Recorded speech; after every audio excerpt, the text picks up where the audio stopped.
Welcome to Chapter 16, Rules of Engagement for our Fire Officer 1 series. Today's objectives we're going to discuss are going to be, we'll talk about the origins of the rules of engagement, the scope of line of duty death problems that we have. We're going to talk about the elements of size up. We'll discuss occupant survivability in the terms of fire behavior and also fire safety. We're going to look at the concept that lives should not be risked for lives or property that cannot be saved. And we're going to discuss the level of risk extended to protect savable property. Also, we're going to look at the level of risk that is extended to protect savable lives. And then the importance of firefighters staying together, working as teams, the importance of maintaining the situational awareness, those things around us, and the importance of fire-ground communications. Also, we're going to discuss the importance of reporting unsafe practices or conditions and the value of retreat in unsafe conditions, as well as when a mayday should be declared.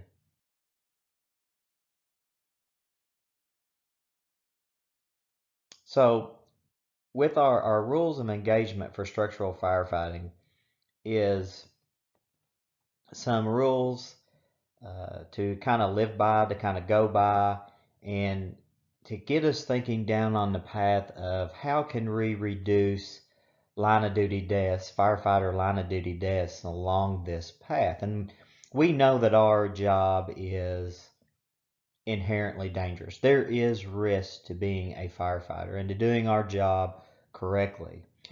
And that is why we're pretty adamant about teaching size up, which is the very first rule of engagement. Size up your tactical areas and your operations, all the way to we stay together, we go in together, and we come out together, and we don't split our teams up, to knowing when to declare that mayday as soon as you think you are in danger. So these are the things that we're going to discuss along the way. How did the rules of engagement come to be? The rules of engagement evolved from rules that developed by the Seattle International Association of Fire Chiefs Safety Committee. And this focus was on the firefighter and the fire officer working at the task level of fire suppression operations. The criteria of the rules of engagement were to be short, specific set of bullet points, to be easily taught and easily remembered, and to define the critical risk issues, define go and no-go type situations. So we have to understand where we stand with the problem. What is the scope of this problem? Open versus enclosed structures. More than 3/4 of firefighter deaths occur in compartmentalized structures or enclosed type structures.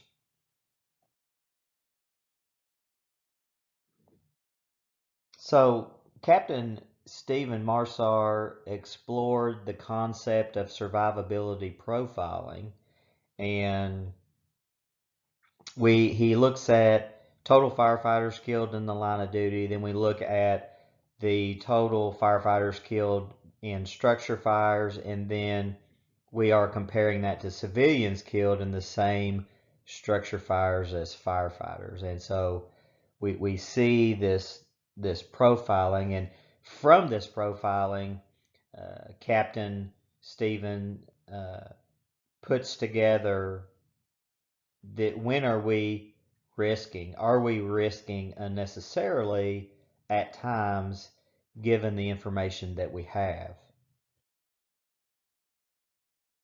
So survivability for firefighters inside structure fires, the trend is it increases number of traumatic injuries while operating inside structures. The fire department and the company officer must minimize the exposure to those unsafe conditions. And the rules of engagement integrate the firefighter into this risk assessment decision-making process, this risk analysis, if you will. On the first rule is to size up your tactical area of operation. And you'll notice that it didn't say scene size up, which certainly we do, and that is one of the very first steps of sizing up your tactical area. But it says tactical area of operation. And so what that means for us is that each firefighter, each group, as you are assigned tactically a job to do on the fire scene, it is our job within that group, if you will, to size up that tactical area.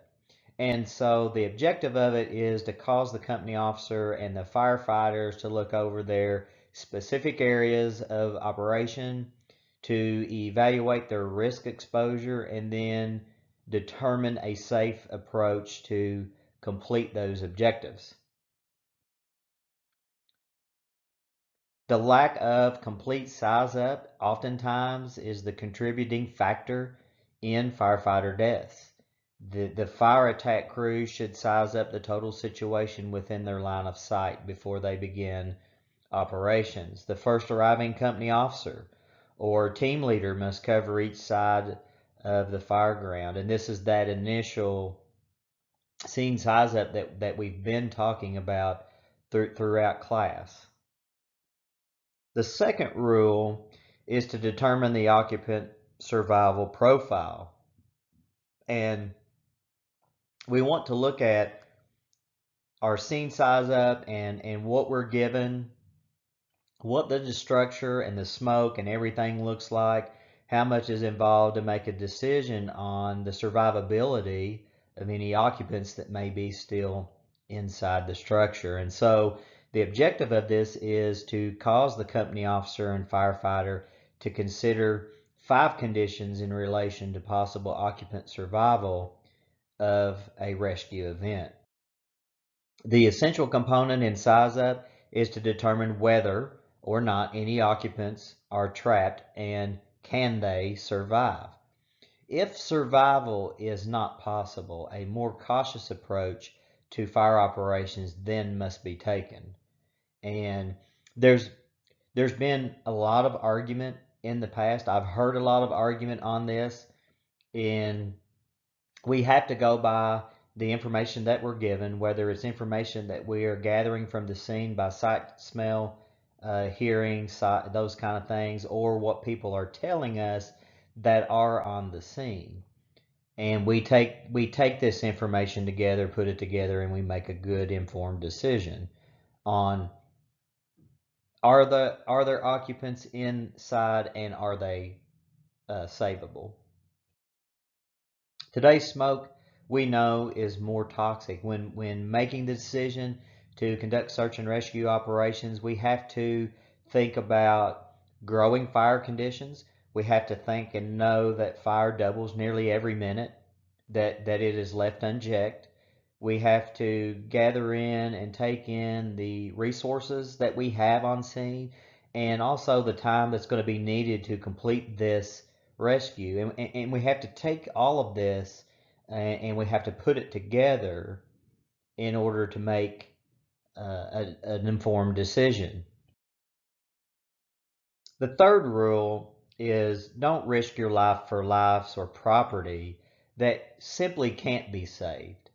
And again, teaching classes over the years, I've had many arguments on this, whether or not, or the thought of whether or not, an occupant could survive certain conditions, if you will. So the objective of this one is to prevent us as firefighters from engaging in those high-risk operations when fire conditions prevent the survival of any occupants, and significant or total destruction of the building is then going to be inevitable.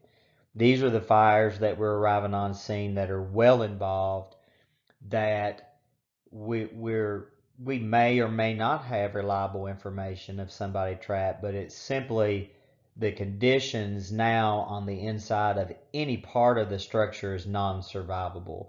That's the decisions that we got to make. That is the information that we have to take in as a whole and make that decision that we're not going to send firefighters in this. If the conditions indicate no occupant can possibly survive the fire conditions, then operations should be suspended until the fire has been controlled. A lot of these fires are fires that we roll up on and we know pretty quick and early on that we're going to use a defensive type strategy on. Lives that could not be saved. A quint and an engine responded to a structure fire with children trapped. The search team brought out 2 of the trapped children who were in cardiac arrest. Should have been indication that it was unlikely any additional occupants at this point could survive. The 4th rule is extend limited risk to protect savable property. And the thought of this is to cause firefighters to limit their risk exposure to a reasonable and cautious and conservative level when trying to save a building. No building basically is worth the life of a firefighter, and I'll certainly agree with this statement. Interior operations must be fully supported and with adequate resources. The 5th rule is for us to extend vigilance to protect and rescue savable lives. This is our job, and this is what we train extensively to do. The objective here is to cause us as firefighters to manage operations in a calculated and controlled and safe manner, while all the time remaining alert to the changing conditions. And this is this situational awareness that we're talking about.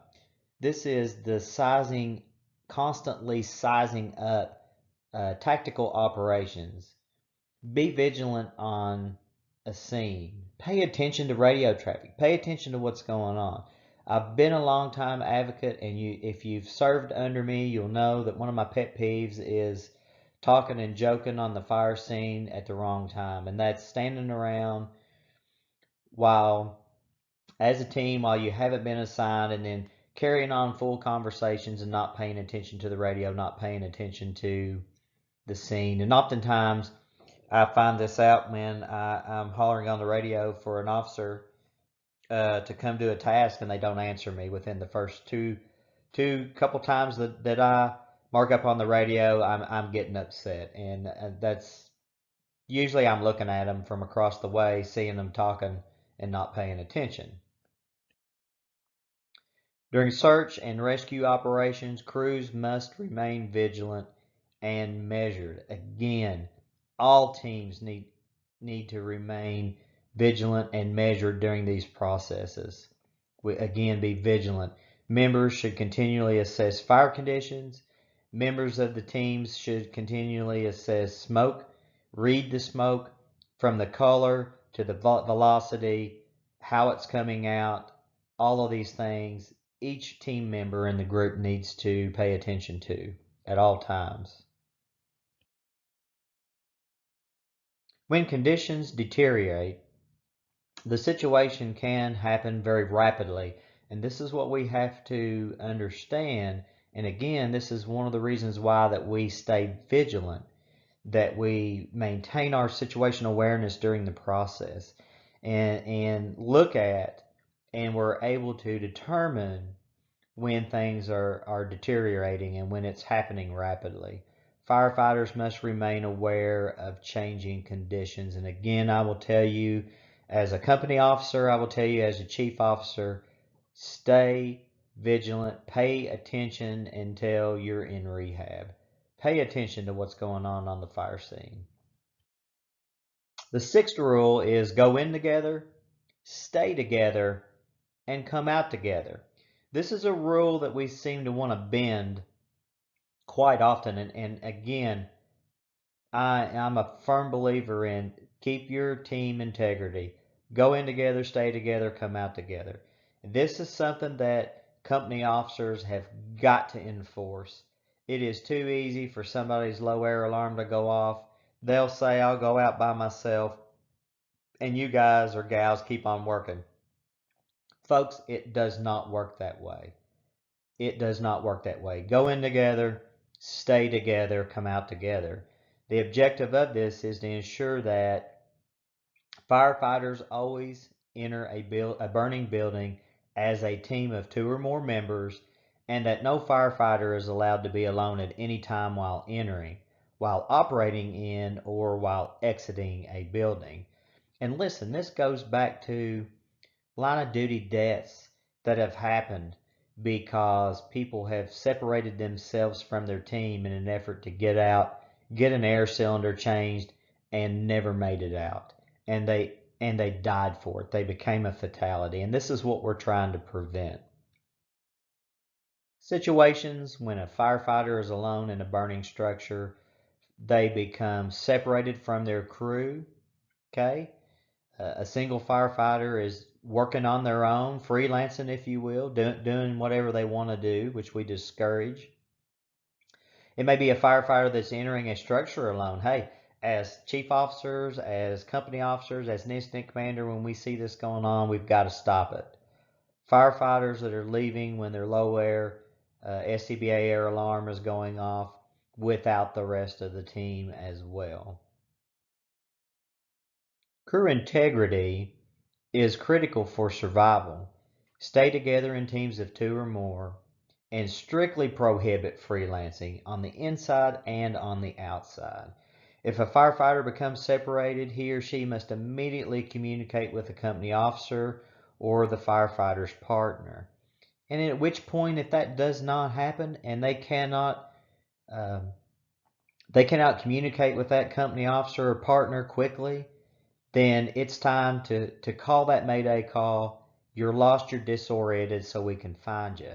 This is where we're failing. We're failing to call these Maydays early on in the game when these things happen. Rule number 7 is maintain continuous awareness. A lot of these rules of engagement are revolving around our situational awareness and how we should, as firefighters, maintain this situational awareness.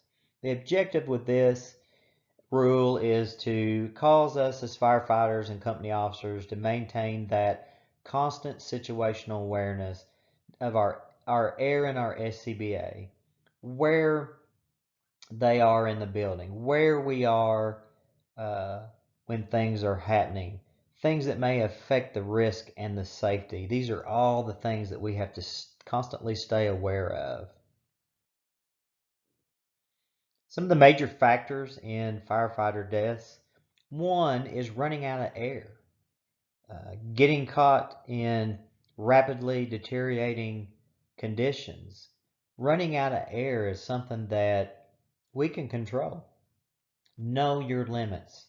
When we do SCBA drills, when we do these work drills with your SCBA on and air management drills, we're panning out under a moderate workload how much air you as an individual are going to consume.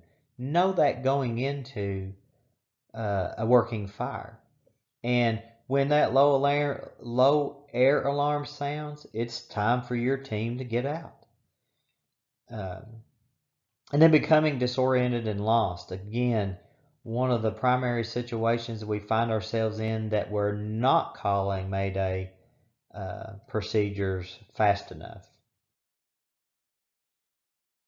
NFPA 1404 requires an air management program. This incorporates the air management drills. You set up a course and different exercises and skills that you're doing, and you work through this course continuously, and you're timed. So you work through it continuously while you're timed, and you work until your low air alarm sounds. So you note that time, and then work on until you completely exhaust your air supply. And note that time as well. And it gives you an idea of what your working time, what your escape time is going to be. NFPA 1500 requires stabilized, uh, immediately dangerous to life and health exiting to be practiced. Keep the standards of when you exit together and practice it on every time. It's easy, especially when you're in a small structure, a small residential home, that you can easily step out of the living room into the front porch and be out and quickly change a cylinder. We need to practice it on every fire because we're mentally telling ourselves it's okay when it's not, and we need to continue to exercise our muscle memory development. Benchmarks for checking your air supplies before you enter, of course. We check them at the beginning of the day. Check it before you enter a structure, after going up and down stairs. When you change from one level to the next, give a check on your air. Before you're entering and searching rooms, after you're exiting a room, after you're going down a hallway or an aisle, check on it, and before and after doing any type of demanding work. And so why are we checking all this frequently? When you're crab crawling along, especially if you have a hose line, you're doing work. And it is not easy work. It's hard work. And you're consuming a lot more air than what you realize. So by checking it often and getting him into that habit of checking often, you're going to know early when you're getting close to your limit when it's time to leave. Air management as a situational awareness tool. Basically, your situational awareness is the level of understanding that one has regarding the reality of a set uh, and standard type of conditions, most commonly reported because of a life-threatening near-miss type event. But basically, we're talking about observing your surroundings, your landmarks, windows, exits, your routes and escape routes, and that kind of thing. Stay aware of all these things. The eighth rule is constantly monitor for critical radio reports. The objective here is to cause all firefighters and company officers to maintain constant awareness of all fireground radio communications on their assigned channel. And again, don't be standing around joking and talking while operations are going on. Monitor the radio. All right, listen to what's going on. Pay attention to the smoke on the structure, even if you're RIT and you're not employed to do anything at the time. Pay attention to what's going on. Read the smoke. Are we making a difference? Are we hitting the fire? Are we getting steam conversion?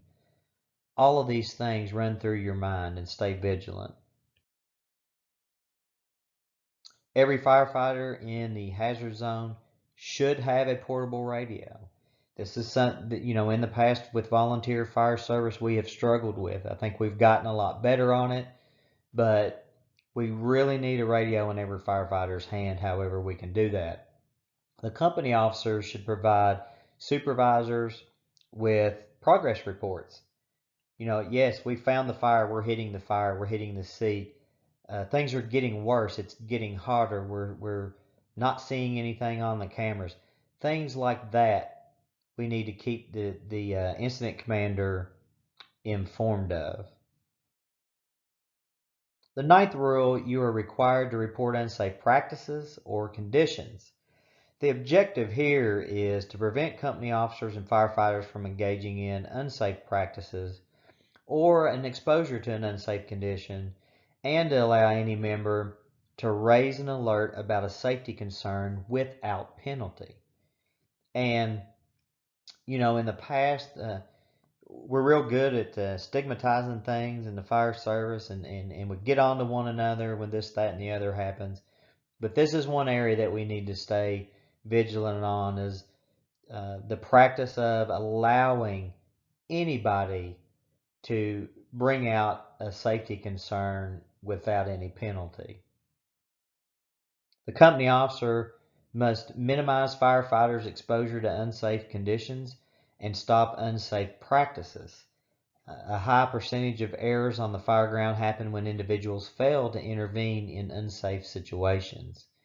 If you witness something, or you're standing there and you're thinking ahead and you see something about to go wrong, stop it. And this is even at the firefighter level. You don't have to be an officer to stop an unsafe act. Stop it and go, hey, I just noticed this. You're a little close to that power line with the ladder. We probably need to move it in a different spot. We learn, or have learned, from the aviation industry in the late 1970s. The aviation industry had a similar problem of one-way decision making and communication. Crew resource management established that two-way communications among all members of the flight crew. Raising the red flag. When a red flag is raised, the supervisor is obligated to accept the validity of the concern and then take a few seconds to make an assessment of it. Talk with others. Then make a safe decision. Anytime a red flag is raised, look into it. It doesn't take that long to take a few seconds to talk with others and make a good decision. The 10th rule is retreat before deteriorating conditions can harm you. And the objective here is to cause us as firefighters and company officers to be aware of fire conditions and cause an early exit to a safe area when they are exposed to deteriorating conditions, an acceptable risk, or a life-threatening situation. And again, we have to be able to raise our awareness level to the point where we are recognizing these situations. Our situational awareness needs to be that good. Withdrawal must occur early enough to allow a safe exit from the building or safely relocate. No firefighter needs a supervisor's approval to withdraw. Listen, when things are deteriorating, when it's getting hot and hotter, you can't see the fire, you're in thick black smoke, which we know is fuel, it's time to make that decision. Withdraw from the situation to a safer area. Melted helmets and heat crazed face pieces. This is something that it's noteworthy because the culture of firefighters standing their ground just can no longer be accepted. It often in the past it was viewed as a badge of honor that you had the melted face shield and that you had a blackened and charred helmet and that you stood your ground. You stared the dragon in the face and those kind of things. And the fire department management team must intervene and eliminate this type of behavior. It's simply unsafe. It's simply uncalled for. Those days are over. If you're that type of firefighter, then I think you're in it for the wrong reasons. You probably need to remove yourself. The 11th rule, declare a mayday as soon as you think you are in danger. The objective here is simply to ensure a mayday is declared as soon as possible, as soon as a firefighter thinks he or she is in trouble. We've got to remove the stigma of the stand your ground and to be tough and to try to find help yourself and try to find your own way out. Call these maydays anytime that you're in trouble or you're lost. Firefighters should provide the incident commander with the name, your company assigned location if you know, air supply and situation, any other critical information to the situation that may be necessary. And it's as simple as Mayday, Mayday, Mayday, firefighter Felty, assigned with Aerial 1 on the second floor, low air supply, I'm lost and separated. And get an acknowledgement from command. Command Firefighter Felty, we acknowledge your Mayday. We're going to activate RIT Team 1. When you hear the acknowledgement, set your pass device off. Manually hit the panic button, set your pass device off. That way the teams can hear and try to find you by the sound. A Mayday call versus emergency traffic, there is a difference. A Mayday is firefighters experiencing something that is either life-threatening or could potentially become life-threatening if not taken care of. Emergency traffic are other emergencies on the fire ground. An example of emergency traffic could be a power line had just fallen and it's still connected to the service drop. It's burned and it's burned free of the service drop, hit the ground, and you could say emergency traffic. All firefighters on the fire ground, be aware, down power line on the D side of the structure. The power line is still live. All right. Reasons for delaying in declaring a Mayday: temporary distortion, the reluctance to relinquish control of the situation. Your attention may be channeled and focused. Loss of your situational awareness. As stress becomes more and more, it is easy for us to lose our situational awareness.